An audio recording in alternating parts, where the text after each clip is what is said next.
দরজা খুলে দিল একটা মেয়ে। আরে এটা তো অপসরই। তার মানে তখন মেয়েটা উপরে এসেছিল আর আমি বুঝতেই পারিনি। মেয়েটাকে দেখতে সেই লাগছিল। আমি তো আবারও ক্রাশ খাইমো না? এমনি একবার ক্রাশ খাইছি, বারবার খেলে আবার পেট খারাপ করবে, তাই না পাঠক পাঠিকাগণ?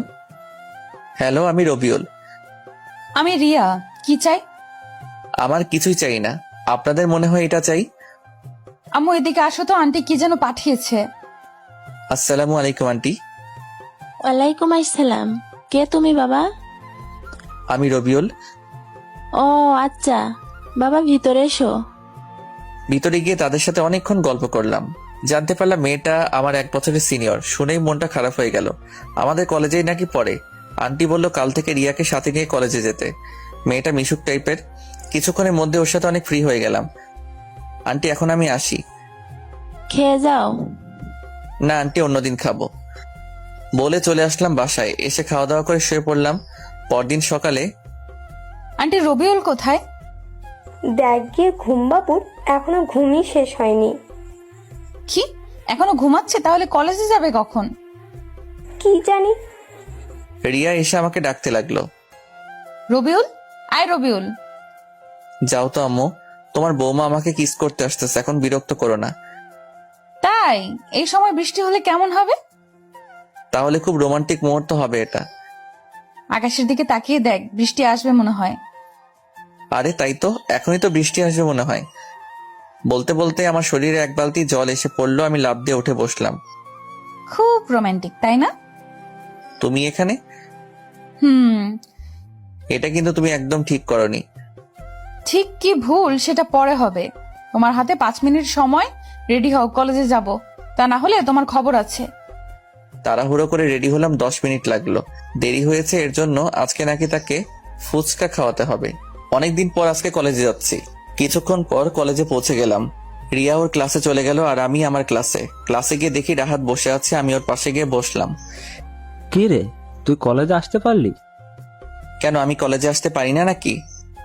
ঠিক তা না, তুই তো একদিন এসে 10 দিন আসস না।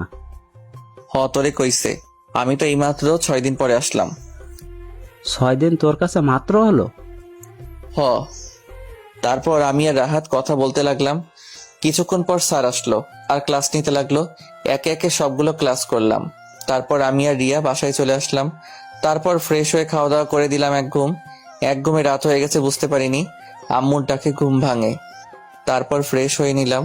তারপর আম্মু খাওয়ার জন্য ডাকলো। খাওয়া দাওয়া করে রুমে এসে বসে আছি, কিন্তু ভালো লাগছে না। তাই ভাবলাম ছাদে গিয়ে ঘুরে আসি। ছাদে এসে এক কোণে দাঁড়িয়ে আছি, হালকা বাতাস বইছে, ভালোই লাগছে। হঠাৎ পেছনে কারো আওয়াজ শুনতে পেলাম। দেখি রিয়া দাঁড়িয়ে আছে। রিয়া এসে আমার পাশে দাঁড়ালো। কি ব্যাপার, রাতে ছাদে কেন? এমনি ভালো লাগছে না, তাই দাঁড়িয়ে আছি। ও আচ্ছা। কিছুক্ষণ নীরবতা।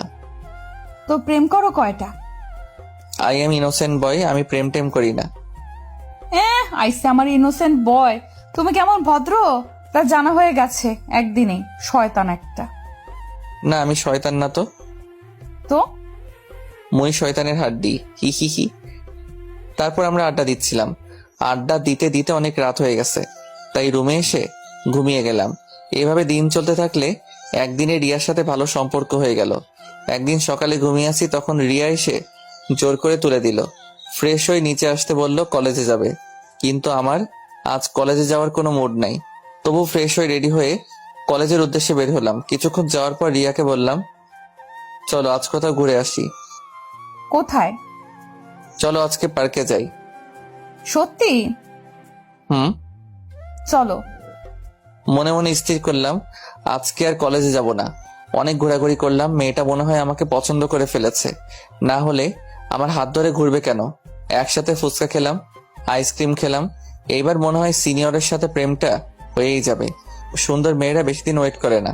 ভাবছি এখনই প্রপোজ করে ফেলবো। যেই ভাবা সেই কাজ। আর আপনারা তো জানেন আমি একটা বেহায়া ছেলে।